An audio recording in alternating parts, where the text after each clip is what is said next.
E a gente tem visto que pessoas que chegaram sem saber quem eram e o que queriam, não tinham propósito, e hoje, cara, estão casadas, sabe? Estão sabendo o que querem da vida. Hoje já possuem perspectiva. Tem né? propósito, sabe? Elas sabem quem elas são em Deus, elas entendem que existe um chamado para elas, né? Que esse é o papel da igreja, é conduzir para a presença de Deus e viver os propósitos, né? A gente crê que Deus ele tem uma história para cada um de nós.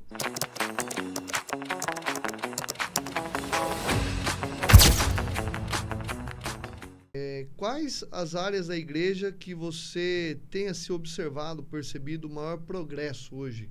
Tem como pontuar alguma área que tenha observado o maior progresso? Tipo, a quantidade de pessoas resgatadas? Qual o setor, né? Vamos dizer, a área que você percebe que a igreja tem evoluído bastante, assim, dentro... Você fala de modo geral ou modo Itapetininga? geral, assim, não. Dentro da sua percepção, onde você... Vamos dizer, do seu domicílio, né? O que tem percebido, a procura das pessoas e o que a igreja tem contribuído também, ajudado no progresso, todo esse desenvolvimento. Olha, Julião, assim, tem bastante... Essa é uma pergunta bem ampla, né? Ela tem vários desmembramentos aí. Mas eu vejo que, assim, cara, uma das coisas que tem mais se destacado, eu acredito, e é uma das coisas que tem sido muitas vezes um combustível para mim e para minha esposa, assim, como você disse lá, muitas pessoas, a grande maioria, na verdade, chega pela dor. Sem um destino, sem uma esperança, né? E eu acho que hoje, cara, quando você tem um propósito de vida, tudo muda. Hoje, muitos têm sofrido, né? Você vê o crescimento, né, cara? Quanto cresceu? Crise de ansiedade, pânico, depressão, que eram coisas que não tinham, né? Assim, eram bem... não que hoje tem diagnóstico, vamos falar assim. Talvez elas sempre existiam, vamos falar assim, mas não era como é hoje. Hoje está assustador, né? O número de doenças, né? Psicológicas, emocionais. E aí você começa a ver que muitos jovens, né? São atacados e acabam, né, caindo dentro desse contexto. E a gente entende, Júlio, que muitas vezes, cara, é assim, a pessoa não tem um propósito de vida. Ela vive de um dia de cada vez. E aí, o número de acesso a informações é gigantesco. Internet é legal, bacana, redes sociais, né? Se souber usar. Só que isso também, cara, gera um nível de informação e de acesso que, se não souber lidar, a pessoa fica perdida. A pessoa não sabe o que ela é, quem ela é. Perde a referência. Onde ela quer chegar. Não tem referência, não tem propósito. Certo. Por isso que qualquer situação hoje, uma decepção, acabou. A gente está vendo crianças, cara, indo pro suicídio. Como? Aconteceu recentemente aqui, né? Uma tristeza triste, ali. cara. Inclusive o casal, o tio dele, eram membros da igreja, cara. A gente sentiu demais. Eles são agora de Sorocaba, mudaram para Sorocaba, mas andaram com a gente há alguns anos, um casal, uma bênção. Você já vai entender porque eu tô falando tudo isso, onde eu vou chegar. E o que a gente percebe? Porque as pessoas perdem a identidade. Elas não conseguem identificar quem elas são. Aí elas não se contentam com o que elas são. Aí elas querem ser o que não é para elas serem. Vive, às vezes, uma fantasia, né? Vive sem fundamento. Mundo. E aí o que acontece? A decepção chega, a frustração chega. Você não tem um destino, né? Cara, você correr atrás do vento cansa. Não tem como. Você vai terminar onde? Ansiedade, depressão. Você está correndo atrás do vento, né? Você nunca vai alcançar. E tudo por quê?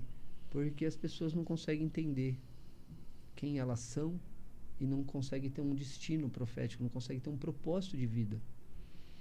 E a gente vê, cara, eu vejo em Itapetininga, cara, que eu, como te disse, tem sido um combustível para mim, para minha esposa. Porque, como eu disse para você, o trabalho pastoral, cara, muitas vezes a galera é uma bênção mesmo, tá? Mas romantiza, não, pastor. Quem sabe o por trás, os bastidores, quem sabe o preço, né? Que muitas vezes o pastor tem uma vida ali, entre aspas, solitária, né? Uma vida de preço que paga, uma guerra espiritual.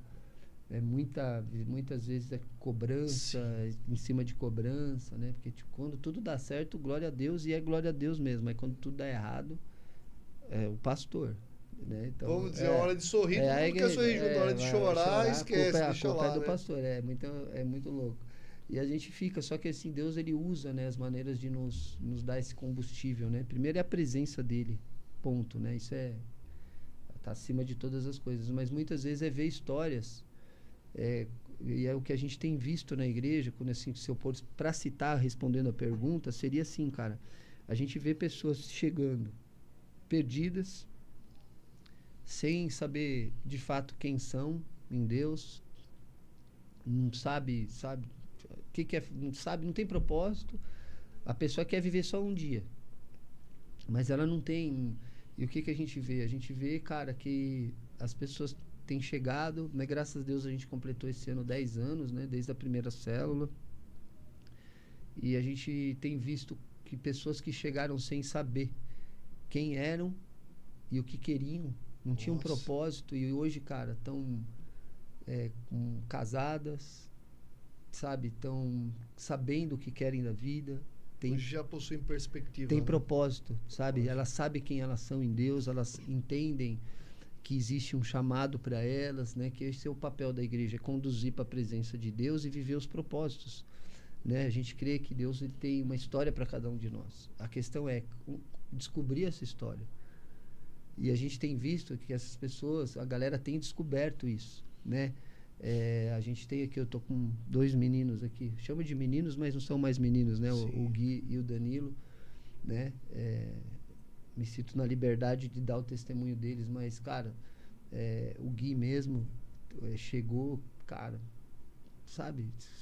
Tô aqui, na dúvida se ia pro evangelho mesmo, se permanecia, se tava, cara, algumas dores que ele passou, algumas dificuldades da vida, e ele tava ali no vale da decisão, cara, sabe? Eu vou entrar ali no bola, sabe? Tipo, vou tentar, vamos ver. Tipo, sabe aquela última tentativa, né? Tipo, será que é o caminho mesmo? É a igreja?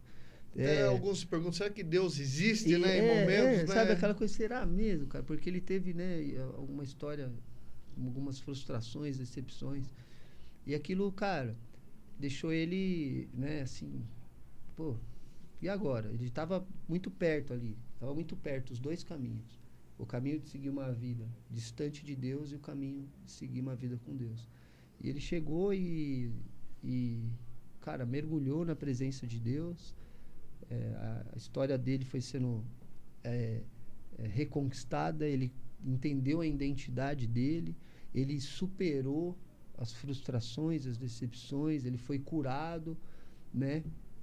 Tinha algumas coisas dentro do testemunho dele, na questão da ausência do pai e tal, né? Uma questão de paternidade, e ele conseguiu ver isso em Deus, e isso fez dele, cara, muito bacana, porque ele chegou um menino, entre aspas ali, perdido, que assim, cara, era um estalar de dedos, um convite. Hoje eu creio que ele não ia estar aqui. Ele ia estar no mundo da droga, da prostituição, tá perdido, cara. Porque ele já tinha começado a dar esses passos. Aí foi ter o bola de neve, vou lá.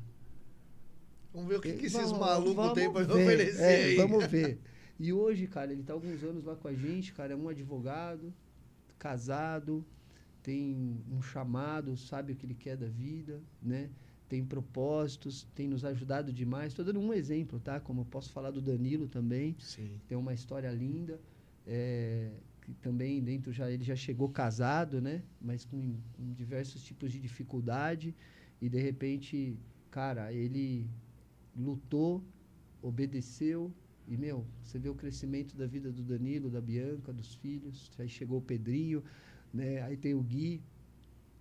E assim, eu estou citando duas, que é um dos dois que estão comigo, mas tem N histórias como essas, de tipo assim, eu creio que é o principal, cara. Tem muita coisa acontecendo bacana, assim, né? Assim, de forma operacional e tal, mas o que move a gente, cara, é isso. Pessoas que mal sabiam quem eram, não tinham destino, não tinham nada, assim, que movia a vida. E a gente sabe para onde vai essa galera. Quantos tem, assim, hoje perdido, irmão? Por que Nossa. estão na cama, na depressão? Por que estão se afundando na droga? Por que está no pânico, na ansiedade? A gente entende, tá? Essas doenças são sérias, cara. Sim. Elas são sérias, cara. E a gente vê por quê. A pessoa não sabe quem é e para onde vai, irmão. Qual é o propósito de vida? Estão sem norte, né? Sem Daí norte. tem que ter um líder para cuidar. Entendeu? E aí a gente tem visto que Deus tem feito a obra lá, tem dado destino para as pessoas sabem o que querem. E e elas se movem pela presença de Deus a cumprir esses propósitos. Cara, eu acho que essa é a chave em Itapetininga, cara. Esses testemunhos, quando a gente olha, a gente fala, cara, vale a pena. Muita coisa bonita, né? De vitória, de garra, de persistência, superação, resiliência. É isso, cara. São essas palavras que você falou aí. A gente tem visto isso na prática, na vida desse pessoal, sabe? Então, eu poderia ficar aqui horas falando de vários testemunhos, sabe? De superação, né? Então, eu acho que isso é o que tem movido, Julião, de verdade. Tem bastante coisa, a gente cresceu, né? Assim, poxa, tá num lugar legal, num prédio bacana, tem um número de pessoas legal, tudo isso é bacana, cara, mas é bênção, mas assim, a mudança das vidas, mano, a transformação, o olhar. Cada um é uma vitória, né? Maravilhosa, vitória, né? Eu acho que isso tem sido o que de fato nos move.